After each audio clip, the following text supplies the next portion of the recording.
It's time to make it. Just give it a try. 'Cause you can make it like the old fat guy.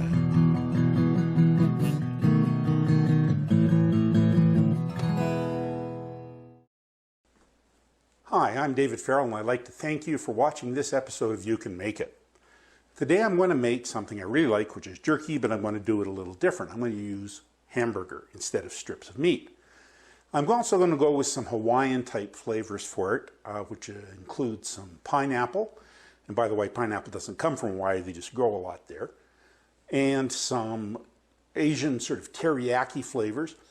And it makes for a sweet but savory jerky. And it's quite easy to do, so let's get right into it. We'll start off, I've got 1 kilogram of extra lean, and it's important that it's extra lean, ground beef here.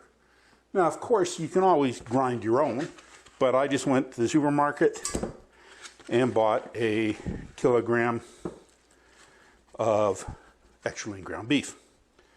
Now, what we're going to do from there is add the liquid ingredients of our jerky. We're going to start off with 90 milliliters of soy sauce, which is 1/3 cup plus a tablespoon, and 50 milliliters or 1/4 cup of pineapple juice, 40 milliliters or 3 tablespoons of sherry. Now I just use cooking sherry because it's cheaper, but you can use real sherry too if you'd like. And then we're going to add 5 milliliters of sesame oil and 5 milliliters of sriracha. Now this is optional because it gives a bit of spice to it, but I like a bit of spice. So I'm just going to put some sriracha in my jerky. So we'll just put 5 milliliters in. It's locked up. We'll just give it a pour this way. Just be a little careful. There we go. A teaspoon or 5 milliliters of sriracha sauce. And now we're going to put some dry ingredients in our jerky. And what I have here is 35 milliliters or a tablespoon plus 2 teaspoons of brown sugar. I have 5 milliliters or a teaspoon of ginger.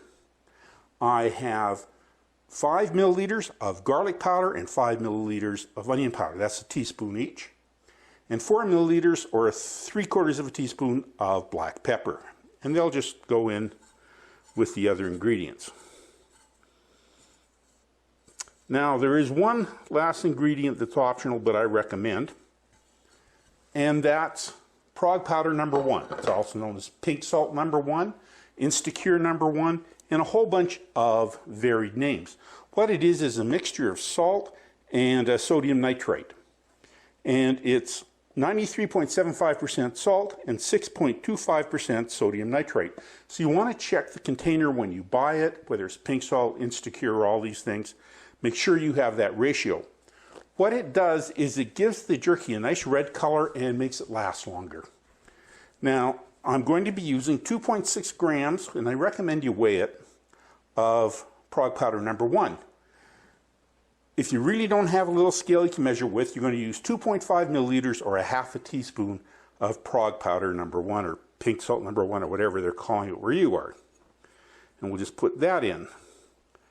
And that's all of our ingredients. So what we're going to do now is just mix this up thoroughly. So make sure your hands are nice and clean.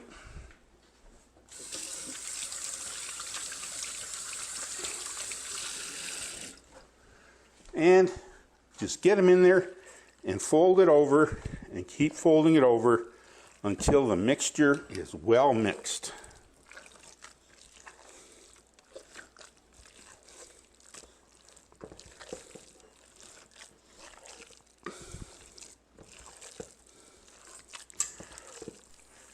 You want to mix for about 5 minutes. It should start to get a real sticky feeling. And now this is just going to get covered and go in the fridge overnight to let the flavors get all the way through the beef. And then tomorrow, we're going to smoke it up and make our jerky. I'll see you tomorrow. So I put the hamburger mixture in the refrigerator for over 24 hours. And now it's time to form it into jerky strips. So I put half the meat onto a sheet of wax paper, and I'm going to put another sheet of wax paper on top of it. We just want to press it out until it gets close to 1/4 of an inch thick. So just thin it out with your hands.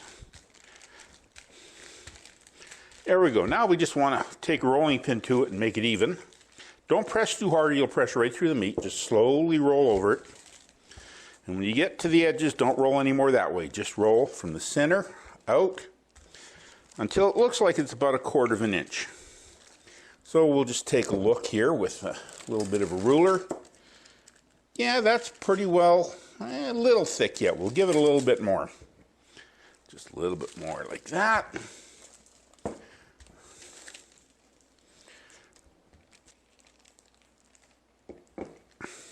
That feels a bit better. And that is 1/4 of an inch, pretty well right on. So now that we've cut it to 1/4 of an inch thickness, just make sure you knock down any high points. Just take a knife and cut it into strips. And make them any size you want, but I like them a little bit more than an inch, maybe 1.5 inches.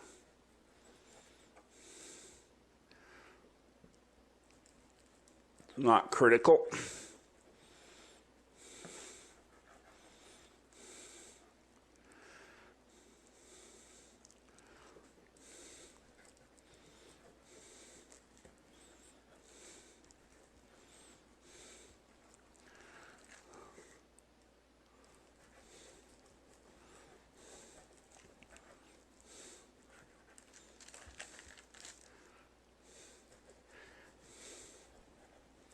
Now any pieces that crumble off like this or like this, just take them away, and what we'll do is we'll roll them out again in a second. So there we have it cut into strips. Now, what length do you like them? That's really a matter of personal preference as well. Just cut it into whatever lengths you like. And if you got short little pieces like this, they can be rolled out again later. But we're just going to take each strip piece and put it on our smoker rack.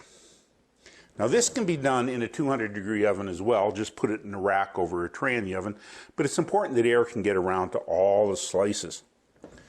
So I'm just going to keep cutting these up and putting them on the rack, and then I'll do the other half of the hamburger and we'll be ready to go out to the smoker. So I'll see you there shortly. I've preheated my smoker to 200 degrees Fahrenheit, and I'm going to put the jerky in. So let's get it in the smoker. Now, I like to go about the first 30 minutes of smoking with no smoke in it. It just gives a dry surface on the jerky that doesn't take up as much smoke, and it won't be as strongly smoke flavored. If you like really strong smoke flavor, go ahead and give it smoke right from the beginning if you'd like to. So I'm going to put this in the smoker for 2 hours, but depending on the amount of direct heat from your smoker, it can take less or more time. So generally I like to put it in the smoker and start checking it about 1.5 hours, and that way I'm sure I don't end up over drying it. And then I'll check it about every 15 minutes thereafter until it's done. So I'll see you when the jerky is dried. So it took pretty well 2 hours right on for the jerky to get to the texture I like. And how you tell it's the texture you like is really a little bit of a matter of taste. After about 2 hours, you can pretty well guarantee it'll be fully cooked through. And it'll have a nice crust on it. And if you break it open, there'll be some breaking along the crust surface, but it'll be nice and pink, which doesn't mean it's undercooked. That's because we use the nitrates in the Prog Powder #1. But if you want to make sure, give it a little bite. Delicious. But even though extra lean ground beef has very little fat in it, it still has 5 to 10% fat. You want to get as much fat as you can out of your jerky. So what I suggest you do is put a plate with a paper towel on it and just put the jerky on it until you fill the plate up.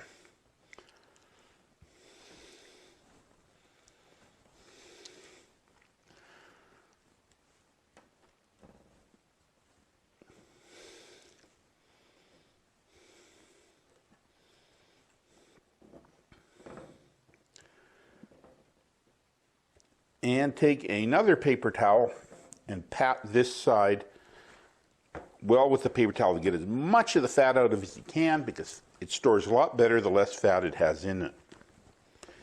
So there we've got as much fat as we can taken out of the jerky. Now, it tastes different after it cools down. So I'm going to, for my tasting, take a piece that I dabbed off a few minutes ago and should be down to room temperature. So I'm just going to grab one of the cooler pieces and let's give it a try. Like I say, you'll break it. It's got a crust and it's nice and soft on the inside. Let's give it a taste.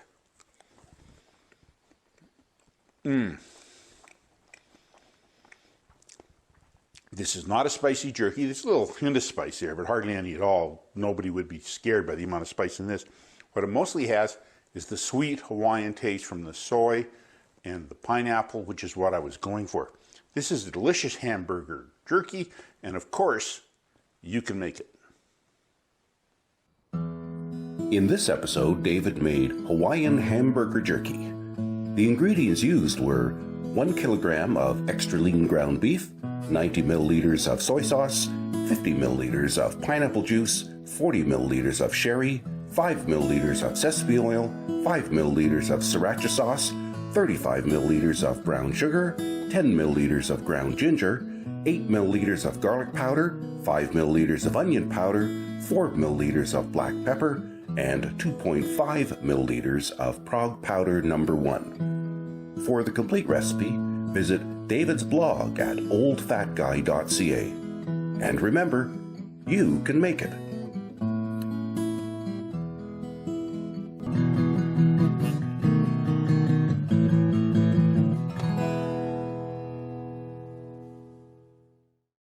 It's time to make it. Just give it a try. 'Cause you can make it like the old fat guy.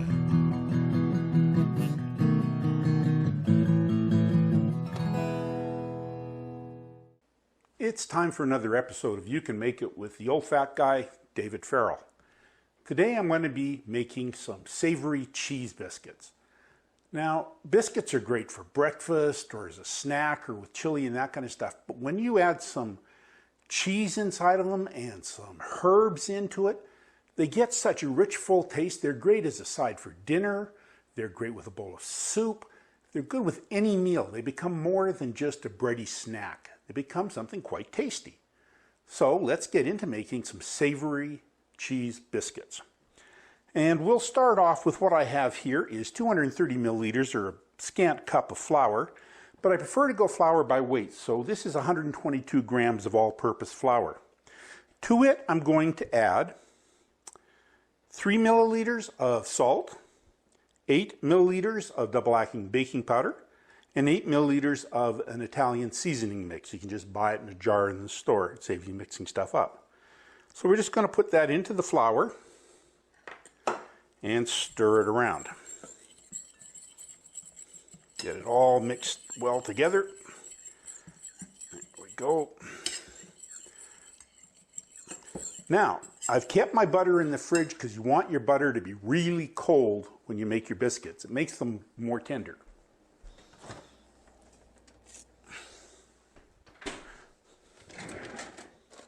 And what I have here is 25 milliliters or 2 tablespoons of very cold butter. So just throw that into your flour, and we're going to use an item called a pastry blender to cut the flour into the butter. If you don't have a pastry blender, you can take 2 knives and do this with it to get the same effect. But you just push through the butter, and you want to work it in until the butter's fine, just sort of like a coarse cornmeal kind of consistency. And every once in a while it'll stack up on there, just push it off.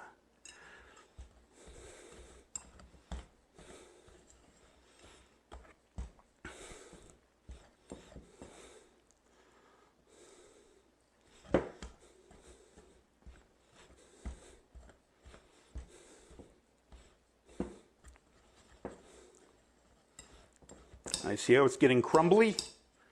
That's what you're looking for. Just a little bit more than that will be good though, but you still want some chunks of butter in there because it helps give a nice tender texture to your biscuit. So there we go. We've cut the butter into the flour. Now, to that we're going to add 100 milliliters, which is 1/3 of a cup plus 2 tablespoons of cold milk. Just make a well in the center and pour it all in. And then start mixing from the inside out until it starts to get to be a cohesive ball.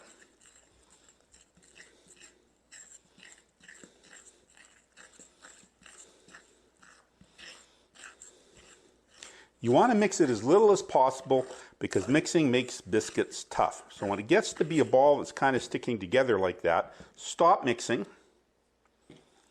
And we're going to spread a little bit of flour on our work surface here,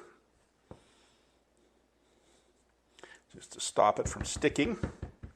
And flour our hands a bit, because what we're going to do now is scrape all the contents of the bowl onto that flour. I get all the flour bits off the edge. And there we go.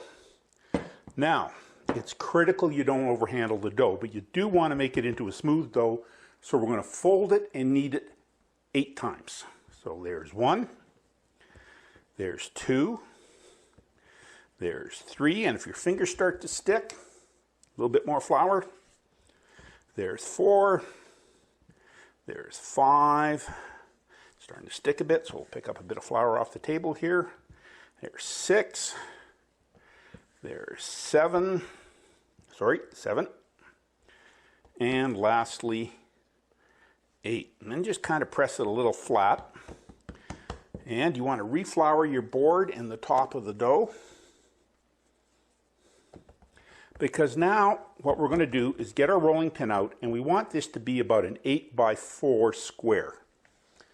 So there we go with the rolling pin, and just put a little bit of flour on it and roll it out until it's 8x4 roughly.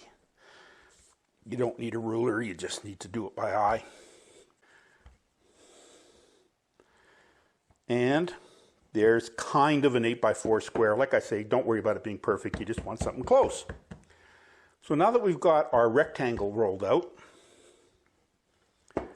what we're going to do is put 125 milliliters of shredded cheese on top of that. That's about half a cup.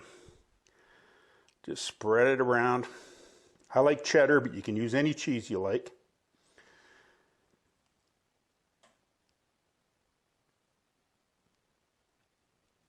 There we go. It's such a warm day today, it's kind of sticking together, but don't worry about it. Just spread it around. It's just got to be a reasonably even layer.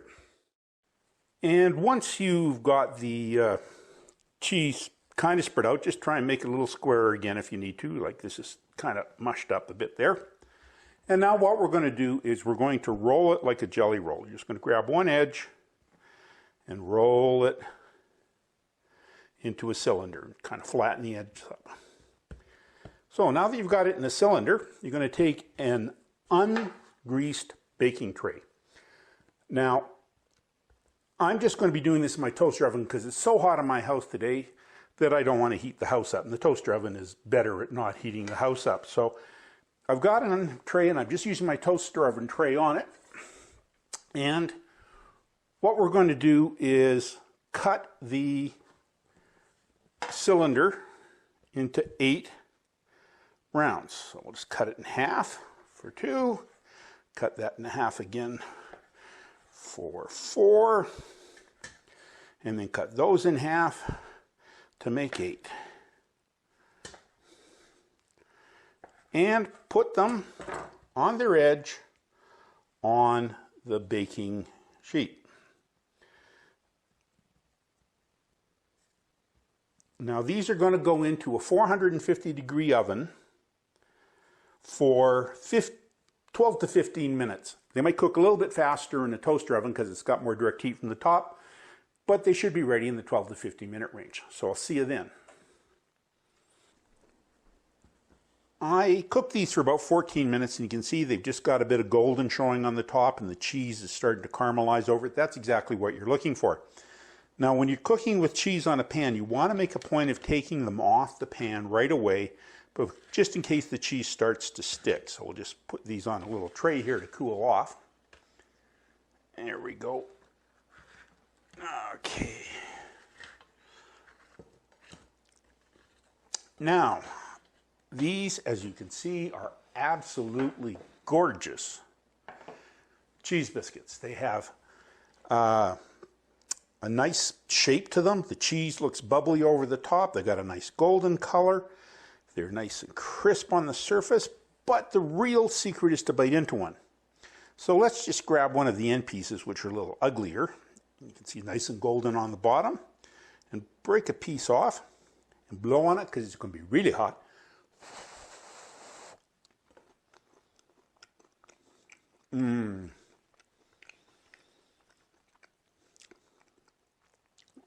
The herbs give it a nice complex flavor. The cheese gives it a salty, gooey bit of touch and center. They're absolutely delicious biscuits that are tender on the inside and crispy on the outside. And the best part of these biscuits is you can make it. In this episode, David made Savory Cheese Biscuits. The ingredients used were 230 milliliters of all-purpose flour, 3 milliliters of salt, 8 milliliters of baking powder, 5 milliliters of Italian seasonings, 25 milliliters of cold butter, 100 milliliters of milk, and 125 milliliters of grated cheese. For the complete recipe, visit David's blog at oldfatguy.ca. As David would say, you can make it.